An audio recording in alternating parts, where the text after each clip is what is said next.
What's up, everybody? How you doing? This is Krunch time with Kruck as usual. It's been a pretty good week so far. I started a new job at Borden, used to be called Dean's, DFS, whatever you want to call it, in Chemung, Illinois. So, filming this now in my free time as my second job. Made some updates to the room, put up some neon lights, kind of get the bar feel. Finally made it big enough to get a podcast mic. Look at this thing. Beauty. We're going to get started here. We have a bunch of guests, a lot of returners, and then one new one. So Guse will be back talking about baseball pitching again. Tim Hackett will be back once again covering the NHL playoffs. Mad Max is going to make his first appearance of season 2 talking about what we got coming up. And then my father, Papa Kruck, he'll be talking about another old guy who did something spectacular. So stick around and watch the rest of those. But we're going to dive right in right now with some of the breaking headlines on ESPN. The first one I'm going to talk about is Naomi Osaka will be fined $15,000 for not speaking to the French Open media and could face tournament default for avoiding the press. When I was really researching this one stood out to me a lot because as a young athlete, a young person, or even an old person for that point, the media is not out to get you.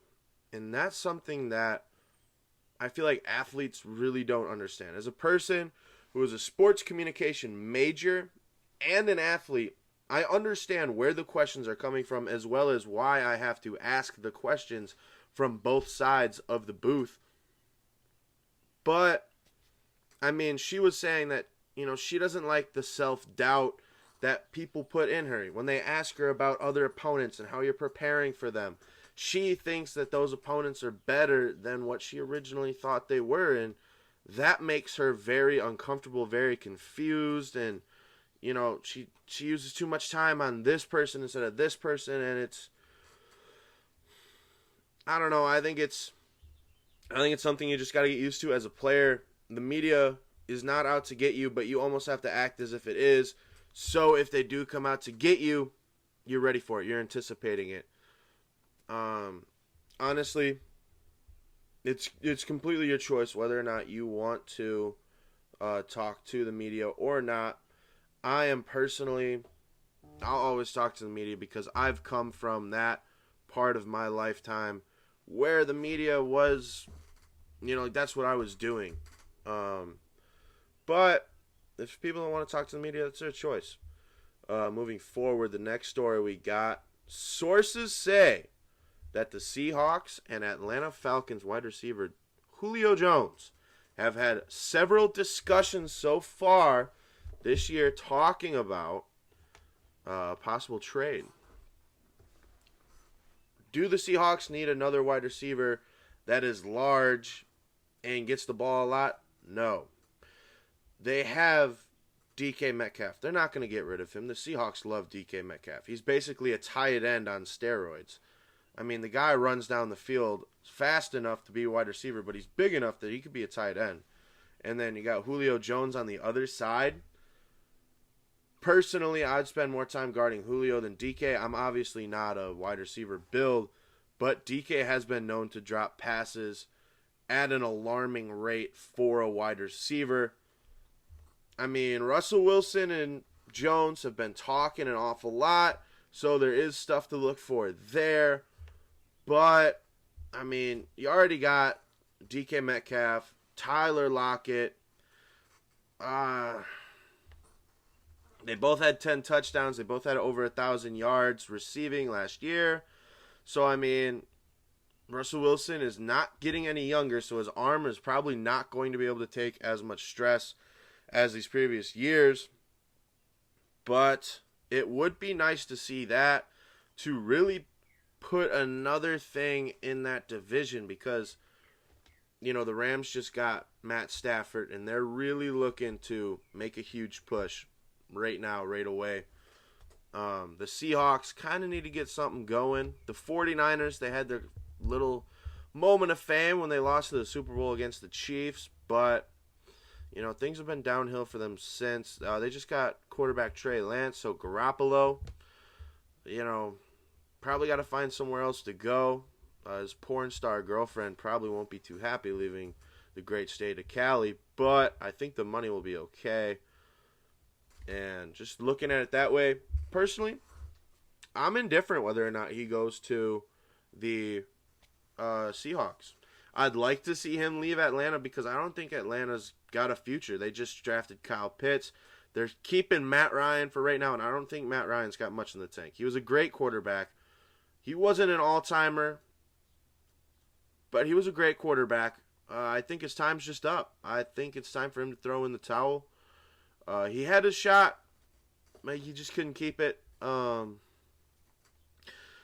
whether or not DK goes to the Seahawks, or if he sticks around with the Falcons some more, or he goes to a different team, who knows? I personally just think that, wherever he lands is a good spot. There's a few teams I wouldn't like him to land at, one being the Packers, being a Bear fan. But, wherever he wants to go, he can go there. Feel free. It's his life. It's his decision. If he wants to stay, he can stay. I just hope he doesn't retire because as a person who started watching back when Adrian Peterson was with the Vikings, back when Aaron Rodgers was always with the Packers, Tom Brady was with the Patriots, all these players who are constantly with these teams, I don't want to see them leave because that's going to make me feel old. I had a revelation the other day. I was watching college football highlights, and I'm watching these guys play, these guys are almost like NFL caliber. Not 100%, but almost. It was Alabama and Clemson in one of the NCAA championships. And I'm looking at it, and Trevor Lawrence, at the time of that game, was the same age that I am right now.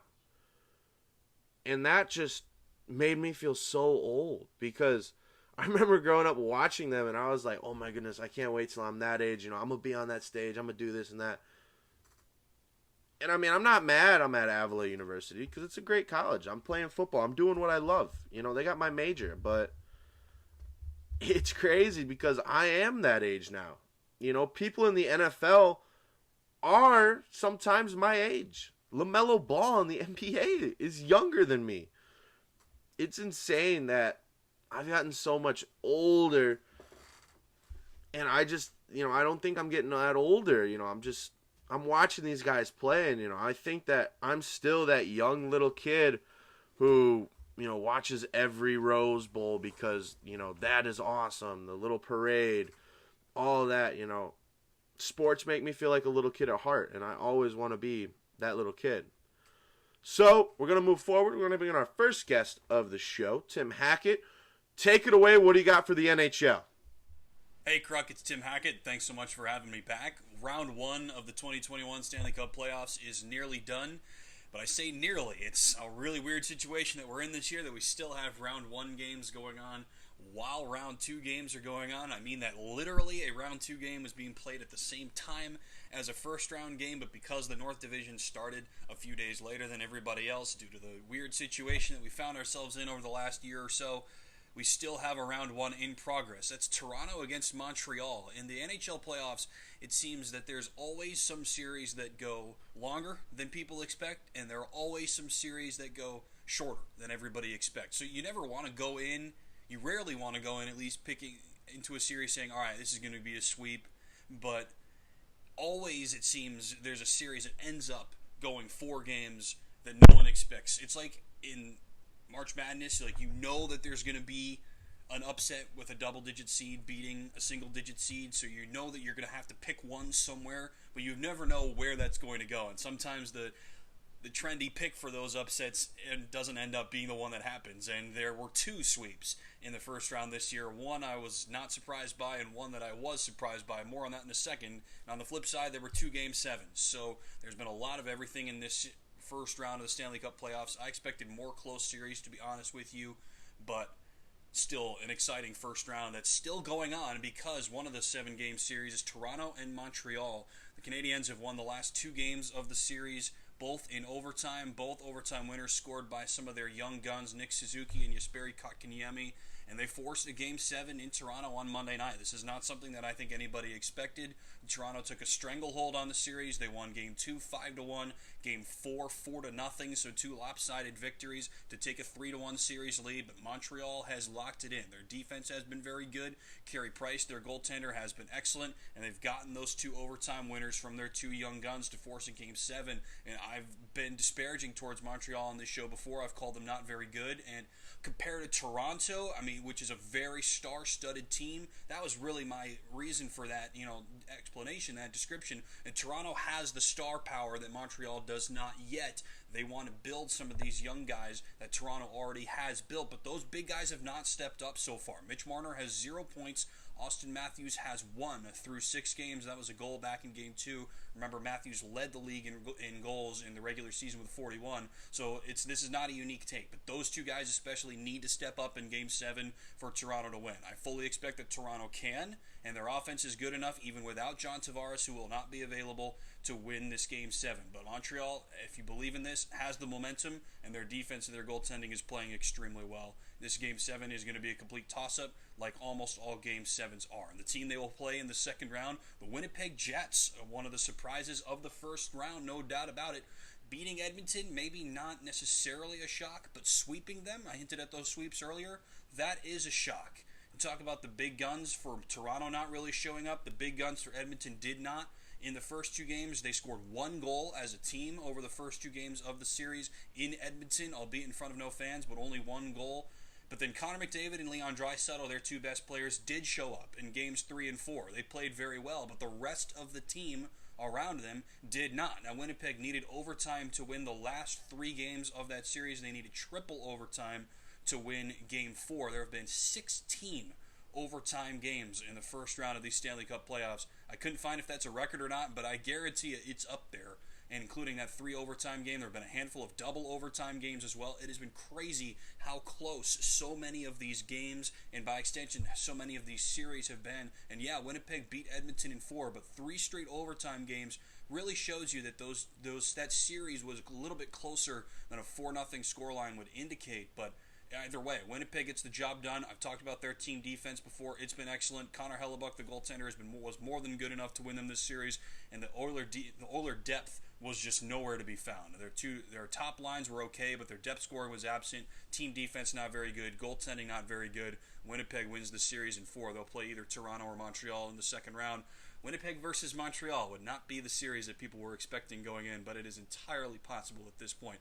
Let's go to the East Division, where the second round has already begun. Boston against the New York Islanders. The 2 lower-seeded teams won in the first round. I was super impressed with the Islanders beating Pittsburgh. They ended up winning their last game, Game 6, very handily. And after the first 3 games of the Boston-Washington series went to overtime, the Bruins won their final 2 games of that series very handily as well. But even with that said, I think Boston played its best game of the postseason on Saturday night against the Islanders. I think this is going to be an evenly matched series. Both teams are physical and tough, can grind it out, can win games with their defense, which Washington and Pittsburgh were less equipped to do.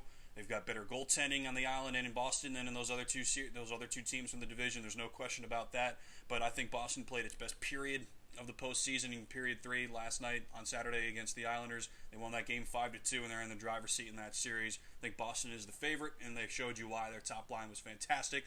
Goaltending was very good, and they didn't allow the Islanders any good chances in the third period at all. They dominated to win that one 5-2. The second round in the Central Division will be Carolina against Tampa Bay. I think that's what a lot of people expected. Carolina outlasts Nashville, winning a couple of overtime games. Their final 4 games of that series went to overtime. Carolina looks good, and Tampa Bay survived an absolute dogfight against Florida. All of their top pieces are healthy for Tampa Bay. They beat a Florida team that used 3 different starting goaltenders. It's rarely a key to success, but the Tampa Bay offense looks great. That series against Carolina is going to be fun. It'll be end-to-end. I have no idea how it's going to go, but I'm sure it's going to be a long one. And then in the West, the second round series that everybody was looking forward to was a little bit dodgy. Vegas outlasts Minnesota in 7 games. The Wild look great, and credit to them. This is the best team that they've had in a long time. This looks like a team that'll be here again. But Vegas ended up being the better team. They dominated Minnesota in Game 7, and that's what series like this look like sometimes. When you get to a Game 7, the better team wins. A lot of the times, not always obviously, but a lot of the times, and that's what happened in this one. And Colorado beat St. Louis in 4 games. That's the series that I was not surprised was a sweep. Colorado was by far the better team, and they absolutely dominated the Blues in just about every aspect of the game. So this second round series is going to be a good one. The number 1 team in points in the standings in the regular season, Colorado, versus the number 2 team in points in the regular season in Vegas. And they have to play in the second round because of the divisional format. So one of these teams is going to have to go home. The other team is going to move on to the Final Four. I think it's going to be tons of fun. The first game of that series starts on Sunday evening. I think it can go either way. The Colorado offense looks great. Vegas is a great team, like I've said. That's going to be a fun one. Thanks for having me, Kruck. We'll talk to you next week. Yeah, thanks, Tim, for being on the show as usual. You're the NHL expert. So, really until I dive into that, you're probably going to have a pretty good spot in this show moving forward. But yeah, I'd love to talk to you next week about it once again. And yeah, Vegas Knights look pretty good. I'd give them the edge in that series. But, you're the expert. Moving forward, it's Memorial Day weekend, so I'm wearing my red, white, and blue Ted Williams jersey because I didn't feel like putting on a Cubs jersey and disrespecting my Brewers like that. Another red, white, and blue team that's had some not-so-good fortune going on, the Atlanta Braves. Marcell Ozuna has been arrested after he choked and threw his wife against a wall, according to police in Georgia. And if you read into it, the police officer who arrested Marcell Ozuna witnessed the whole thing, which means he was there. He saw it happen. And it's never right. It's 100% never right to do this to anybody. Woman, child, man, anybody. If you're a public figure, if you are a important person, a CEO, anybody, I don't care who you are, you shouldn't do it. But when you're a superstar athlete playing in America's game of baseball, you're under a microscope. So why do you do it? I mean, honestly, why would you do it? Marcell Ozuna has been having a great year too this year with the Braves. The Braves are looking for everything they can possibly get out of these players because Acuna Jr. can't carry the team. Offensively, I mean, he's great. Freddie Freeman's trying his darndest. Dansby Swanson's locking down the shortstop area. DeFlowers behind the plate's been doing great. But, I mean, you can't do this because it doesn't only take away from your actual public person. It takes away from the team. Now the team can't trust you. Like Addison Russell with the Cubs. When he did that, he had that whole spiel going on with his life. The Cubs didn't want to keep him around. The Cubs said, get out of town, dude. I mean, Marcell Ozuna, you weren't an MVP candidate. We're not gonna fool ourselves there. But you were, in basketball terms, a great role player. You had your role. You were a defensive guy. Personally, I would consider you almost like a modern-day Jason Hayward. You weren't a Braves Jason Hayward where, Golden Glove, that was your thing. You're also a batter. You can hit the ball good against one-handed pitching. The other hand of pitching, you're hoping for a walk, honestly. So, when you really think about it, you should never do it. It's just wrong. You really don't even have to think about it. I don't know why I said that. He choked his wife and threw her against a wall. That is wrong. All right, that is 100% wrong, and I don't care who you are at this point. You should not be allowed to do that. I will always think of you less now that you've done this. Not that you really watch the show, but I'll think of you less. Next, moving forward, we have the NBA matchups. Who's taking on who in the playoffs so far. The Atlanta Hawks have been taking it to the New York Knicks. They're leading the series 2-1. And that is still in the first round. The Lakers, everybody says playoff LeBron's different, and he's showing it right now. He's taking it to the Suns. They are up 2-1 in the first round against Phoenix. Brooklyn Nets have dropped their last game against the Celtics. They're still leading 2-1 as well. And then Dallas is winning against the Clippers 2-1. So there will be no sweeps in that side of the bracket. Philadelphia 76ers is taking it to the Wizards. is, leading the series 3-0. This could possibly be the second sweep of the playoffs. Utah Jazz is leading the Grizzlies 2-1. And the Bucks have already swept the Heat. Bucks really haven't got that much talking about. Chris Middleton, not one of those players that is just overly out there like he's going to be in the All-Star game. He'll make the All-Star game, but he's not like a for sure. Giannis Antetokounmpo, he is a perennial MVP candidate. The fact he didn't make it into the conversation this year is honestly just voter fatigue. You look at his stats, he's doing everything that the rest of these players are doing. And he gets his team in the playoffs without having to be in the play-in tournament. Sorry, Steph Curry. You were great this year, I'm not going to lie. I couldn't do the things you did. But Giannis Antetokounmpo, he really showed up. And he didn't have other superstar teammates to really help him out. Steph Curry didn't either. But he had the possibility of Klay Thompson coming back. He has Draymond Green, who I personally think is one of the best defensive players right now in the NBA. But, I'm not part of the voting committee, so I'm not going to tell you who wins it all. But with this time, we're going to send it over to Mad Max. You probably remember him. He was my co-host in Season 1. He's going to make another appearance here, and he's going to talk about something in the NBA, but it's got legal issues, kind of like Marcelo Zuna. Max, what do you got for us?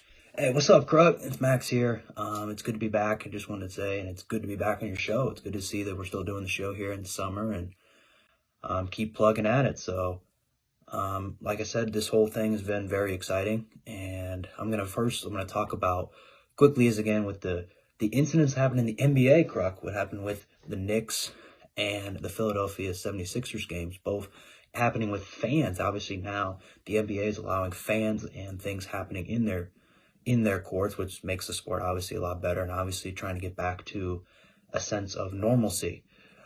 Overall, though, one of the fans obviously at one of the Knicks game, one of the fans spit at Trae Young during the game, and obviously that fan, according to the Knicks and their whole organization, got banned from Madison Square Garden indefinitely. And again, overall, like I said, that whole incident is it's just not necessary, man. It's just, I get it. The fans are back. It brings excitement to the game, and it brings overall greatness for the game and everything that's around it. But again, it's just not necessary. It's just not necessary overall to do that and, to be a part of that. It's just something that, fans you got to be cognizant of that. You can't do that because the consequences that are going to happen as a part of that. And I think that's very important, and people need to take aware of that, especially when you're at a game, especially now, with being back to, again, like I said, back to sense of normalcy. It wasn't just the Knicks game that happened that, though, Kruck. Obviously, the 76ers game against the Wizards, one time after the game,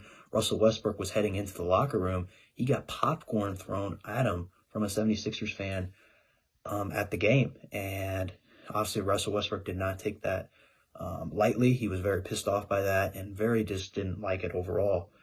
With the Sixers, though, that person was a season ticket holder. So now if that's obviously, like I mentioned, I did not mention this before, the person at the Knicks game was not a big person that was a season ticket holder for the organization. So it was a little bit different with how it is. Obviously, it's a little bit different. He's still banned, but it's not like he's, missing something out in return and missing his team that he likes to watch or his childhood team that he appreciates. So, and that's overall, and that's saddening to me, man. It's just saddening to see that and, be a part of that as well. And I think it's important to understand that fans just got to be careful what you do, man. You got to be careful what you do.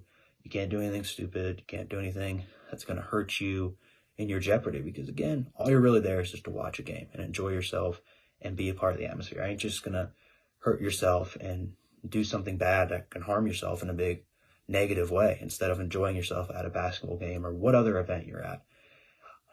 Getting back before, though, like I said, with the 76ers game, the guy actually, he was a permanent season ticket holder watching the 76ers game. So him, it's a little bit more further up there because now he's a little bit different overall with how he's looking at it. And I think that's tough, man, because, we've been watching the whole year, this team for the whole season most of the time if you can. Obviously, with getting more fans in there, I think it's negative, man, and that's tough for both of these organizations. And obviously, you could see, but both organizations took care of this right away. And I think that's also very important too, is that how, the NBA and both the NBA teams took care of this situation, both of these situations. It's because, we're in playoff time, it's tough times, it's getting in there, cringy overall. But I think overall taking care of it and taking care of the situation, it's just, you can't spit another person and you can't throw popcorn at another person.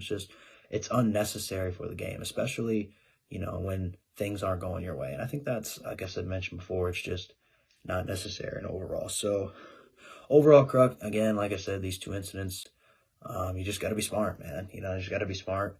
You got to do something that's not going to hurt you. And obviously hope these fans learn their lesson. Hope other fans don't do this in the future. So back over to you, Kruck. Thanks, Max. And I honestly hope other players or other fans don't do this moving forward either. It's a dirty move. It's a dirty game. Those players would not do it if there was a risk of a fight. The malice in the palace just proves what fans really don't think about players for. Looking at Russell Westbrook, he is physically intimidating for the average human being.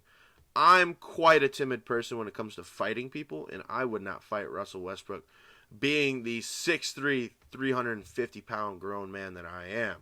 Russell Westbrook, look at his arms, look at his legs. If that man knew how to UFC, he would put every opponent on the ground. But we're going to have a quick turnaround here because we got two more people who are coming on the show. So we're going to send it to an old guy to talk about an old guy. Papa Kruck, what do you got? Hello, Papa Kruck here. Thank you for the invitation back to Crunch Time with Kruck. What I'd like to talk about is Phil Mickelson and the PGA Championship. Congratulations to a 50-year-old for winning a major championship. Phil Mickelson, been on the tour for 30 years, has 55 tour wins, 6 major wins. His last major win before this was in 2013 when he won the Open Championship. And Phil, as most of us know, the older people know, Phil Mickelson's first win was in the 2004 Masters, which they said a lefty could never win at Augusta National. Well, Phil, thank you for proving us wrong. And Bubba Watson for winning it as a lefty also. Back to Phil. 50 years old, competing with the 20, 30-year-olds. Ask the question, is Phil that odd duck that can just defeat time? Or has the technology of the golf clubs, the golf balls, made that much of a difference? My question was, and is, okay, what do you think a Byron Nelson or a Bobby Jones could do with the technologies that we have now, with the 100 compression golf balls, with the 460cc drivers? These guys are playing golf back in the 40s, 50s, and 60s with basically 60 compression golf balls, where you could hit the golf ball as hard as you want. If it went 200 yards, that was an amazing long drive.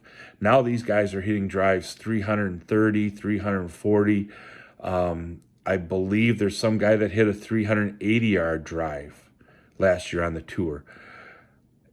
Has the technology gotten to the point where golfers like Phil that are still in phenomenal shape at 50 years old will be able to compete with the 20-year-old kids? It'll be interesting to see how that goes forward. But watching the tournament last week, the PGA Championship, Phil wins by 2 strokes, shoots a 1 over on the final round, which he was playing, in my opinion, he was playing safe. He had a 2-stroke lead most of the day, was up to 3 strokes at one time. So he did what he had to do to win. So is he did he win because he's a smart golfer? Because he doesn't have the go for the green mentality that the younger guys have, that he would lay up and protect, so he had good shots?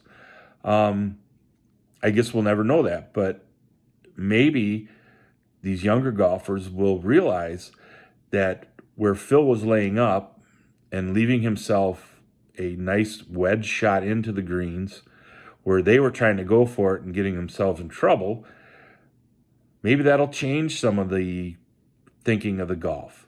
I know myself as an older golfer, I can't hit the ball as far as I used to. I can't do some of the things that I used to do. So your game changes. And you can see that in Phil's game. He doesn't go for the greens all the time. He lays up short. His sand wedge, if he gets within 50 yards of the green, he can put the ball so close to the pin that it's almost a tap-in gimme putt. And that's been his strong suit, always has been his strong suit. But the technology and the shafts on the clubs and the heads of the clubs, it just has progressed so much in the last 30 years that it begs to differ. I wonder how many green jackets Jack Nicklaus could have won had he had the golf clubs and the balls and all the technology that they have today. It's almost like the golf world needs to put a stop to it and say, hey, that's enough. We're gonna make golf courses obsolete because they'll be too short for the technology and the golf prowess we have today. That's my opinion on it. I'm sure it's different than everybody else's. But again, thank you very much and enjoy your weekend. Well, you heard it there first. Both me and Papa Kruck are going to tell you to enjoy your weekend. He told you there. I'll tell you in a little bit. But since we're on the topic of golf, there's another thing. There's another golf tournament going on that we'll talk to you about right now. The Charles Schwab Challenge is currently going on, and Jordan Spieth is leading with 15 under par. We're coming to you. These stats are accurate as of 1:20 on May 30th. So the tournament is not over, just like the last tournament we had Papa Kruck just talk to you about. But it's looking pretty good. Sergio Garcia is 10 under, so he's 5 back on Spieth, but he is in third. There are a bunch of players tied at 8 under and a bunch more tied at 7 and 6 under. So this could be one that goes down to the wire, but Spieth is holding a monster lead. He's 15 under, and then at 14 under is Jason Kokrat. So between those two, it's going to be a battle down to the wire. Moving forward, as always, you can't wear a baseball jersey and not talk about baseball. So, first thing I want to talk about is one of the best, if not the greatest, thing about sports. The rankings. Looking at it right now, who do you think is the best division? Who has the best division in baseball? Personally, I like the NL West. They have the Padres, the Giants, and the Dodgers. The 3 teams I just stated are in the top 6 in the power rankings. The Colorado Rockies, Trevor Story is likely to be traded away before the deadline. If he's not, the Rockies are fooling themselves thinking they can still have a chance to win. The Arizona Diamondbacks round out that division, and they're on a 13-game losing streak. Everybody knows when you play somebody's got to win, somebody's got to lose. They've lost 13 in a row, and they're really looking to bounce back. I think they're still taking the fact that Madison Bumgarner didn't get the perfect game personally, and they just need to really get their heads out of the sand. Looking at it from an overall perspective, Padres have been absolutely on fuego the last, let's go the last 10 games. They're 8 for 2, or they're 8 for 10, so they're 8-2 over the last 10 games. They are number 1 in the MLB right now for power rankings. Number 2 is the Tampa Bay Rays. And if you remember correctly, when we first started, whether it was the end of last season or the beginning of this season, the Tampa Bay Rays have been sucking. Now they're coming back. They're 9-1 over their last 10 games. Where did this come from? They're 33-20, 1 game behind the Padres. They just came out of nowhere. I thought they were a one-time, spark in the pan and they're over. They're coming back. They're telling everybody, hey, we're good. The Red Sox, one other team I really wasn't expecting this year. They're in third, a game and a half back. Looking for my Milwaukee Brewers. They're not doing so hot. They're right between the Toronto Blue Jays and Seattle Mariners at 27 and 25. So they're over 500, but they are 6.5 games back in the power rankings, which will put them approximately around 12, 13, 14. I'm not going to count them while I'm filming. Just take my word for it. The funny thing, though, I like to look at the difference category. You take the runs scored, the runs against, and you find the difference. So the Padres have scored 90 more runs than their opponents. They've scored 90 more than allowed. Going down the list, right above the Milwaukee Brewers is the Toronto Blue Jays, and their difference is plus 40, which means when they're losing close games, right? They're not losing 14-3. They're not losing like that. They're losing maybe games 2-1, 4-5. When they're winning, they're dusting these people. They have 252 runs scored, 212 against, and they've lost 24 games. So they're losing games very closely, but they're just killing teams. Another team we talked about last time that I said is the hottest team in baseball, and I personally still believe they are one of the hottest teams in baseball, the Chicago White Sox. They have a plus 80 right now, and they're only on a 3-game winning streak. They're 6-4 over their last 10 games. So these guys, they're going out there with a plus 80. They're losing the close games, but then there's those games like, sorry, Minnesota Twins fans, like that game where, Mercedes hits that 3-0 jack to dead center, and whoever the pitcher is, who I'm not even going to look him up, for the fact that he doesn't throw over 65 miles per hour, you're going to throw a meatball like that, I'll swing at it. I don't care. Baseball's changed. I don't care who you are. Baseball has changed, and I think it's changed for the better, because as much as old people and true baseball fans like the perfect games, the no-hitters, nowadays people like those high-scoring. People like the games where there's a lot of offense, a lot of chances to get a home run ball. When baseball came back, it was because Mark McGwire, Sammy Sosa, the steroid heads of baseball, and Ken Griffey Jr., not going to throw him out of the question, they were hitting nukes. Baseball didn't come back because we had great pitching. We had great pitching. Since baseball started, we've had great pitching. But it wasn't until great offense stepped into the plate and said, hey, we can do good things too, that baseball came back. So the White Sox are a prototypical team for new baseball, but their manager is not. LaRusso is an old school, hey, you swung 3-0. If you're going to get hit by pitch next at bat, I'm not going to complain. That's your player up there, and you're going to let him get hit by a pitch and not throw hands? You're obviously not a player. You're obviously not a manager for the players. You're a manager for the paycheck. But yeah, the White Sox, plus 80. So they've been absolutely killing teams. Last thing we're going to talk about before we send it over to Brock Guse once again is Jacob deGrom. Could he actually beat Bob Gibson's season ERA?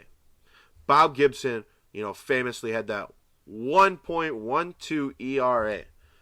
And Jacob deGrom, working his way back to it, he had those warm-up games in the minor leagues. The St. Louis Cardinal minor league teams were not happy in the slightest. But deGrom is making his way back. And so far this year, he's got a .8 ERA. .8. So he's got to play more baseball and get his ERA spoken for, because there's a certain number of innings that you have to pitch to have your ERA qualify. But I personally think Jacob deGrom has a shot at it. He's been in the league for a long time. He's not a new guy who nobody can pick up yet. Nobody knows how he's working. He's been in the league for a minute. So people are going to know what stuff he's got working by the time they get to the game. But can they hit it?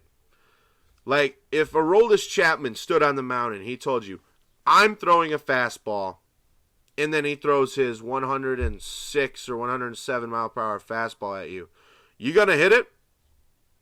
He told you he's throwing a fastball. That's what Zach Greinke does. Zach Greinke, everybody's famous, oh, the Astros cheated, which they did. I'm mad about it, 100% mad about it. It's reasonable to be mad about it. But the Astros cheated, all right? Get over it. Zach Greinke's saying, hey, you know what? We cheated. All right. I'm throwing the fastball. I'm throwing the changeup, the curveball, the knuckleball, whatever.